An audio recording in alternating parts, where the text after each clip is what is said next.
आप अब चुप रहिए, बैठ जाइए, बैठो, चुप करके बैठो। अरे आज यहाँ बैठे हुए हो, हवाई जहाजों में चलते हो और उनमें चलते हो, किसने दिए, किसने बनाए? आज स्कूल कॉलेज यूनिवर्सिटी किसने बनाए? IIT किसने बनाई? MMT किसने बनाई? जिसमें आज आप दिखाई दे रहे हो। क्या किया है 6 साल में? केवल भारत को तोड़ने की कोशिश की है, भारत को बांटने की कोशिश की है और कुछ नहीं किया है। मोहम्मद गौरी को किसने बुलाया था? किसने कहा था दिल्ली में आग बंद करने के लिए? कौन जयचंद था? महाराणा प्रताप जब हल्दी की घाटी में लड़ रहे थे, किस राजा ने उसकी मदद की अकबर के खिलाफ से? सुनो, एक भील जाति के लोगों ने महाराणा प्रताप का साथ दिया था, कहाँ थे तब? आज बात करते हैं देश को आजाद कराने के लिए अहिंसा का पाठ पढ़ाया। आप क्या जाने अहिंसा, जो लाठी लेके तो ट्रेनिंग देते हैं। कोई भी आपके प्रधानमंत्री के खिलाफ, आपके गृह मंत्री के खिलाफ, उनकी नीतियों के खिलाफ बोले, वो देशद्रोही हो गया है। 6 साल के बच्चों को भी नहीं आप तो छोड़ रहे, आप क्या करेंगे? श्रीमती विप्लव ठाकुर जी। माननीय उपाध्यक्ष जी, धन्यवाद। मैं ये राष्ट्रपति के अभिभाषण पर धन्यवाद प्रस्ताव के लिए खड़ी हुई हूँ, पर मुझे समझ नहीं आ रहा कि मैं धन्यवाद किस बात का करूं, कहां से शुरू करूं। मुझे लगता है, आप अब चुप रहिए, मुझे लगता है बैठकर इंटरवेन न करें आप। मुझे लगता है कि एक कुशल गृहिणी अपना ट्रंक उसको पेंट करके अपनी पुरानी चीजें उसमें डाल देती है, यही इस अभिभाषण में है। कुछ नया नहीं है, वही उज्ज्वला है, वही दीनदयाल है और वही पे जो है मिशन की बातें हो रही हैं। बेरोजगारी की कोई बात नहीं है, महंगाई की कोई बात नहीं है, क्योंकि इनको उसकी चिंता ही नहीं है। ये नौजवानों के लिए कुछ करना ही नहीं चाहते।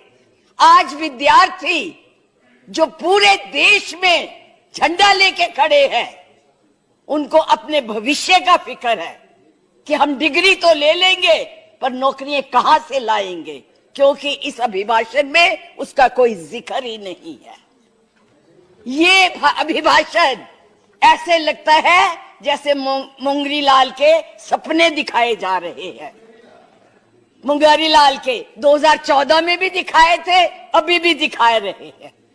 अभी राणा जी बोल के गए, राणे कि जी कांग्रेस भी मैनिफेस्टो देती थी, हमने करके दिखाया है। आज अगर आप गरीबी की रेखा से नीचे देखें तो लोगों का हुआ है। अरे आज यहाँ बैठे हुए हो, हवाई जहाजों में चलते हो और उनमें चलते हो, किसने दिए, किसने बनाए? आज स्कूल कॉलेज यूनिवर्सिटी किसने बनाए? IIT किसने बनाई? MMT किसने बनाई? जिसमें आज आप दिखाई दे रहे हो। क्या किया है 6 साल में? केवल भारत को तोड़ने की कोशिश की है, भारत को बांटने की कोशिश की है और कुछ नहीं किया है। मास वही करो। आज आप लोग इस देश को इस तरह से बांटना चाहते हैं। कुछ नहीं है, ना महिलाओं के लिए है। आज पूरी महिलाएं जो है इस चिंता में हैं कि हमारा भविष्य ठीक है, हम सुरक्षित है, वहां उनको कुछ दिया नहीं जा रहा। और मैं ये कहना चाहूंगी कि मैं पूछना चाहती हूं, क्योंकि आप बहुत इतिहास के बखे हुए हैं, मोहम्मद गौरी को किसने बुलाया था? किसने कहा था दिल्ली में आग बंद करने के लिए? कौन जयचंद था? कौन जयचंद था? महाराणा प्रताप जब हल्दी की घाटी में लड़ रहे थे, किस राजा ने उसकी मदद की अकबर के खिलाफ में? बैठ जाइए, बैठो, चुप करके बैठो। सुनो मैडम, प्लीज आप चेयर को एड्रेस करें मैडम, प्लीज। इस तरह की भाषा एक भील जाति के लोगों ने, एक भील जाति के लोगों ने महाराणा प्रताप का साथ दिया था, कहां थे तब? आज बात करते हैं देश को आजाद कराने के लिए अहिंसा का पाठ पढ़ाया। आप क्या जाने अहिंसा, जो लाठी लेके तो ट्रेनिंग देते हैं। आज लाठी की जगह बंदूक और रिवॉल्वर आ गए हैं। और हमने सिखाया आपको हिंसा, आपने सिखाया है जनता को हिंसा, नफरत। मुद्दे पर बोले, इधर बोले, और चेयर को एड्रेस करें प्लीज। आप चेयर को एड्रेस करें। और आज तो मैं उपाध्यक्ष जी देशद्रोही की भी परिभाषा पूछना चाहती। क्या है देशद्रोही की परिभाषा? किसको देशद्रोही कहते हैं? मुझे याद है जब कम्युनिस्ट पार्टी ने भारत की आजादी को नहीं माना था, 4 साल के लिए बैन कर दी थी, लेकिन उनको देशद्रोही नहीं कहा था नेहरू ने। सरकार ने देशद्रोही नहीं कहा था।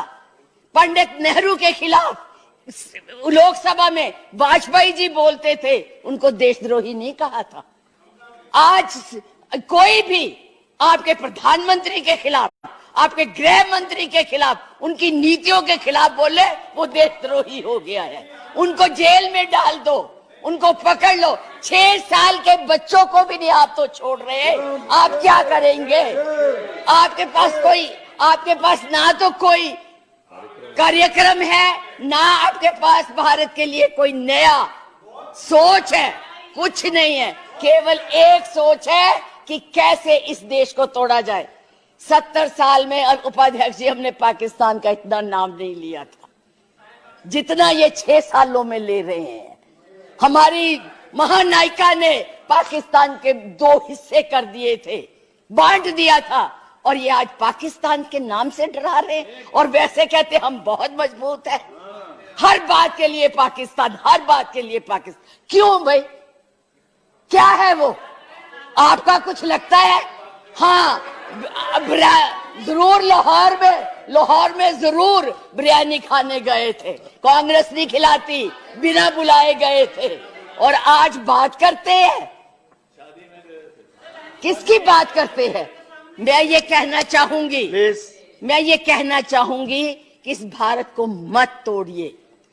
बड़ी मुश्किल से पटेल नेहरू ने इकट्ठा किया है, आप तोड़ रहे हैं। आप नहीं कहते हैं, आप तोड़ रहे हैं, इसका विभाजन कर रहे हैं, लोगों को बांट रहे हैं। मैडम आप चेयर को एड्रेस करें, आपस में मैं तो उनको एड्रेस ही नहीं करती जी, मैं उनको समझती कुछ नहीं हूँ। वो है ही कुछ नहीं, जिनको बोलने की समझ नहीं है, उनसे क्या बात करनी है। मैं तो ये कह रही हूँ कि इस देश को मत बांटिए, इस देश के टुकड़े मत कीजिए, नफरत मत फैलाइए। बहन जी चुप रहिए, अपनी बारी में बोल लेना जो बोलना होगा, अब चुप करके बैठी रहिए प्लीज। अब देश के टुकड़े मत कीजिए। आज जो हम इस स्थिति, आपका इसी सीए ने, आज जो आपका एक ही देश था, पाकिस्तान आपसे नाराज, चाइना आपको कुछ नहीं समझता, नेपाल भी आपसे खफा हो गया है, और बांग्लादेश था जिसको भी आपने इस सीएए से नाराज कर दिया है। आज वो भी सोच रहे, उसके 4 मंत्रियों ने अपना प्रोग्राम कैंसिल किया। एक उसमें कि इस देश में ऐसी बातें हो रही है, इतना ज्यादा। आप कहते हैं कि यूरोपियन यूनियन को हक नहीं है बोलने का, प्रस्ताव लाने का, तो उनके एमपी क्यों ले आए थे? उनको कश्मीर क्यों ले गए थे? आपने खुद उनको इनवाइट किया है, आपने खुद इसको इंटरनेशनल बनाया है, आपने खुद इनको, दूसरे लोगों को इसके ऊपर दखल देने के लिए बुलाया है। और उन्हें नहीं बुलाया जब तक हमारी सरकारें थी, किसी की हिम्मत नहीं पड़ती थी हमारे देश की तरफ देख ले। आप लोगों ने किया है ये सब, अपनी करतूतों को छुपाने के लिए उन लोगों की मदद ले रहे हैं। आपके पास कोई प्रोग्राम नहीं है, आपके पास कोई कार्यक्रम नहीं है, केवल एक कर्म है कि गोली से उड़ा दो जी, मार दो जी, खिला दो जी, यही आपकी यही आप करने जा रहे हैं। इसलिए मैं आप लोगों से कहती हूं कि इस देश को मत बांटिए, इस देश की एकता को बनाए रखिए। इस देश में जो भी यहाँ है, आज वो सदियों से रह रहे हैं, अभी नहीं आए हैं। अब पाकिस्तान और बांग्लादेश, अरे भाई वो तो है ही इस्लामिक कंट्रीज, उनके बारे में क्या बोलना है? हम तो सेकुलर, हम तो धर्म को मानते हैं। किस धर्म की बात आप करते हैं? किस राम की बात करते हैं जिसने अपनी मर्यादा को रखने के लिए जनता की बातें सुनी थी? उस जनता की बात सुन के उसने सीता को वनवास भेज दिया, और आप लोग बात तक नहीं करना चाहते। किस राम राज्य की बात करते, किसको पूजते हैं आप?